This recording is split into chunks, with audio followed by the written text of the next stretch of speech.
ब्रह्मांड का आकार और विस्तार एक विशाल रहस्य।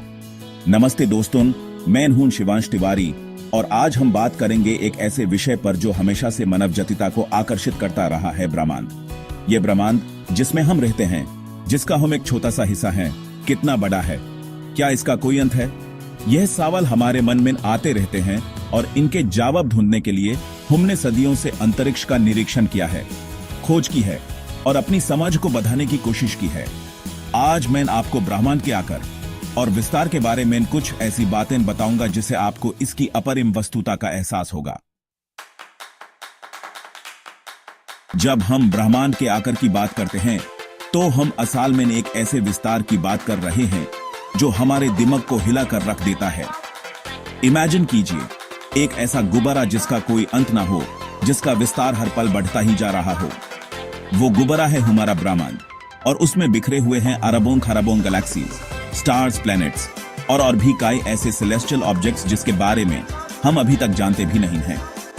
साइंटिस्ट्स का मानना है कि यह ब्रह्मांड लगभग 13.8 अरब वर्ष पुराना है, जो कि खुद में एक अनंत समय है।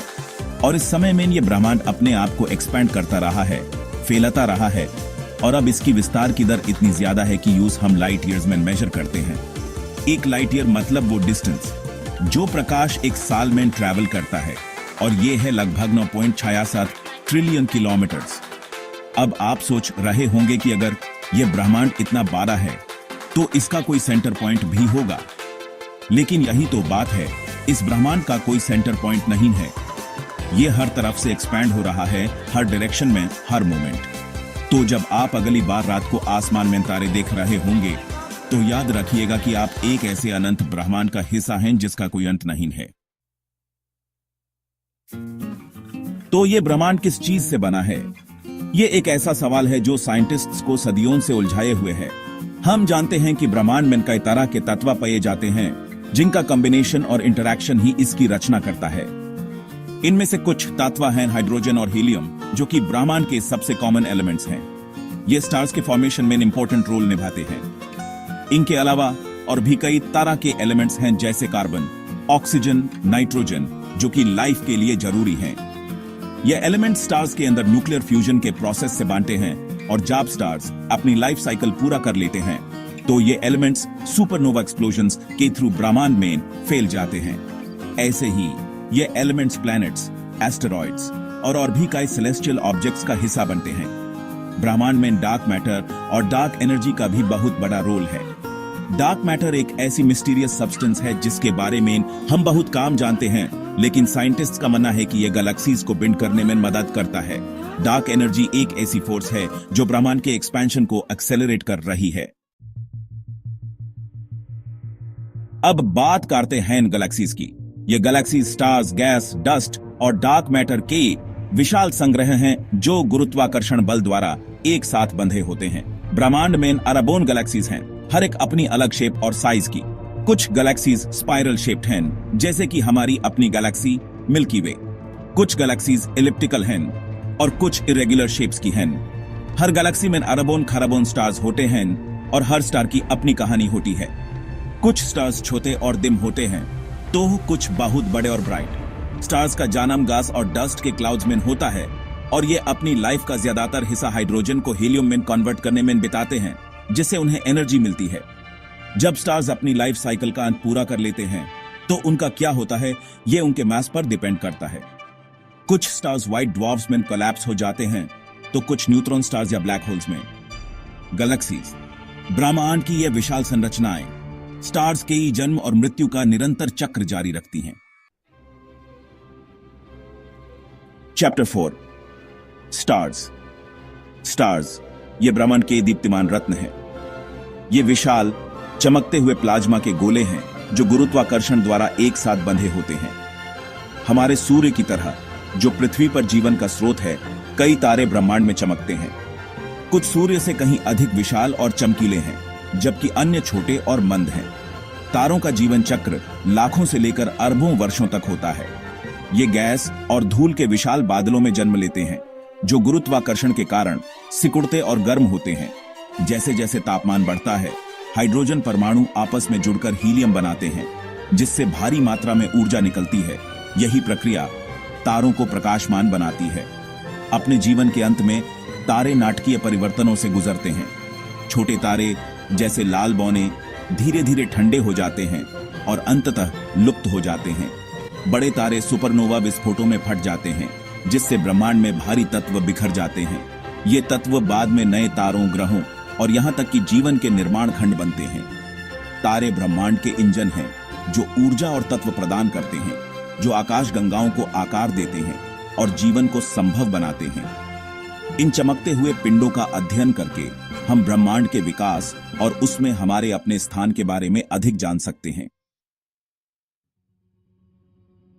चैप्टर 5 टाइटल ग्रहस बॉडी स्टार्स के चारों तरफ घूमते हैं प्लैनेट्स, जिनमें से एक है हमारी पृथ्वी।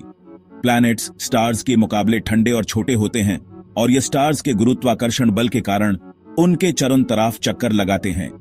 प्लैनेट्स की फॉर्मेशन स्टार्स के बच गए गैस और डस्ट से होती है, जो गुरुत्वाकर्षण के कारण आपस में जुड़ते जाते हैं।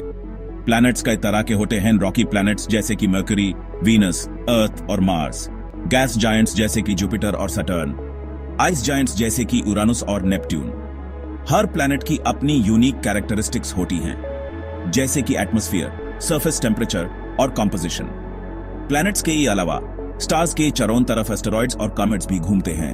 एस्टेरॉइड्स रॉकी बॉडीज होते हैं जो प्लैनेट से छोटे होते हैं, जबकि कॉमेट्स आइसी बॉडीज होते हैं जो सूर्य के पास आने पर गैस और डस्ट की टेल बनाते हैं। ये सब सेलेस्टियल ऑब्जेक्ट्स मिलकर एक सोलर सिस्टम बनाते हैं और हमारा सोलर सिस्टम भी इसी ब्रह्मांड का एक छोटा सा हिस्सा है। चैप्टर 6 टाइटल अंतरिक्ष बॉडी। जब हम ब्रह्मांड की बात करते हैं तो हम अक्सर स्टार्स, प्लैनेट्स और गैलेक्सीज के बारे में सोचते हैं, लेकिन इन सब के बीच में है अंतरिक्ष, एक ऐसी जगह जो खाली लगती है लेकिन असल में रहस्यों से भरी हुई है। अंतरिक्ष पूरी तरह से खाली नहीं है, बल्कि इसमें गैस, डस्ट और रेडिएशन मौजूद हैं, लेकिन ये इतने कम हैं कि हम इसे वैक्यूम कहलाते हैं। अंतरिक्ष में टेम्परेचर एक्सट्रीम होता है। स्टार्स के पास बहुत ज्यादा गर्मी होती है, जबकि दूर अंतरिक्ष के खुले स्पेस में टेम्परेचर एब्सोल्यूट जीरो के करीब पहुंच जाता है। अंतरिक्ष में रेडिएशन भी मौजूद है, जो स्टार्स और अदर सेलेस्टियल ऑब्जेक्ट्स से निकालती है। अंतरिक्ष में ट्रैवल करना बहुत चैलेंजिंग है। यहाँ पर ग्रेविटी का इफेक्ट कम होता है, जिसके कारण एस्ट्रोनॉट्स वेटलेसनेस एक्सपीरियंस करते हैं। अंतरिक्ष में ऑक्सीजन भी नहीं है, जिसके लिए एस्ट्रोनॉट्स को स्पेशल सूट्स पहनने पड़ते हैं। लेकिन इन सब चैलेंजेस के बावजूद अंतरिक्ष एक्सप्लोरेशन हमारे लिए बहुत इंपॉर्टेंट है। इसे हमें ब्रह्मांड के बारे में नई जानकारी मिलती है और ये हमारी टेक्नोलॉजी और अंडरस्टैंडिंग को आगे बढ़ाने में मदद करता है। चैप्टर 7 टाइटल ब्रह्मांड की विस्तार बॉडी। ब्रह्मांड स्थिर नहीं है, बल्कि गतिशील है, निरंतर विस्तार कर रहा है। यह एक आश्चर्यजनक खोज थी जिसने 20वीं शताब्दी में ब्रह्मांड विज्ञान में क्रांति ला दी। वैज्ञानिकों ने पाया कि दूर की आकाशगंगाएं हमसे दूर जा रही हैं और जितनी दूर वे हैं उतनी ही तेजी से वे पीछे हट रही हैं। इस विस्तार का अर्थ है कि अतीत में ब्रह्मांड आज की तुलना में छोटा और सघन था। वास्तव में वैज्ञानिकों का मानना है कि ब्रह्मांड की उत्पत्ति लगभग 13.8 अरब वर्ष पहले एक अत्यंत गर्म सघन अवस्था से हुई थी, जिसे बिग बैंग कहा जाता है। बिग बैंग के बाद से ब्रह्मांड का विस्तार और ठंडा होना जारी है। ब्रह्मांड के विस्तार की दर को हबल के नियम द्वारा वर्णित किया गया है, जिसका नाम खगोलशास्त्री एडविन हबल के नाम पर रखा गया है, जिन्होंने इस घटना की खोज की थी। हबल के नियम के अनुसार एक आकाशगंगा की पुनरावृत्ति वेग, वह गति जिस पर वह हमसे दूर जा रही है, उसकी दूरी के समानुपात है। ब्रह्मांड का विस्तार ब्रह्मांड विज्ञान में सबसे गहरा खोजों में से एक है। यह ब्रह्मांड की उत्पत्ति, विकास और अंतिम भाग्य के बारे में गहरे प्रश्न उठाता है। वैज्ञानिक आज भी इस विस्तार का अध्ययन कर रहे हैं ताकि ब्रह्मांड के बारे में हमारी समाज को और गहरे से समझ सकें। उत्तरो टाइटल अनंत ब्रह्मांड, अनंत रहस्य बॉडी। तो दोस्तों, यह थी ब्रह्मांड के आकार और विस्तार की एक झलक। यह सच है कि ब्रह्मांड का आकार और विस्तार बहुत ही विशाल है और यह हमारे लिए अभी भी एक रहस्य बना हुआ है, लेकिन यह जानकारी हमें इसके बारे में थोड़ा और समझने में मदद करती है। हम जानते हैं कि ब्रह्मांड का कोई सेंटर नहीं है और यह हर तरफ से एक्सपैंड हो रहा है। यह गैलेक्सीज, स्टार्स, प्लैनेट्स और भी कई अजीबोगरीब ऑब्जेक्ट्स से भरा हुआ है और हम इस अनंत ब्रह्मांड में एक छोटे से प्लैनेट पर रहते हैं जिसका नाम है पृथ्वी। आशा करता हूं कि आपको ये वीडियो इन्फॉर्मेटिव लगा होगा। अगर आपको ये वीडियो पसंद आया हो तो प्लीज इसे लाइक और शेयर करें और मेरे चैनल को सब्सक्राइब करना ना भूलें ताकि आप ऐसे ही इन्फॉर्मेटिव वीडियोस देखते रहें। धन्यवाद।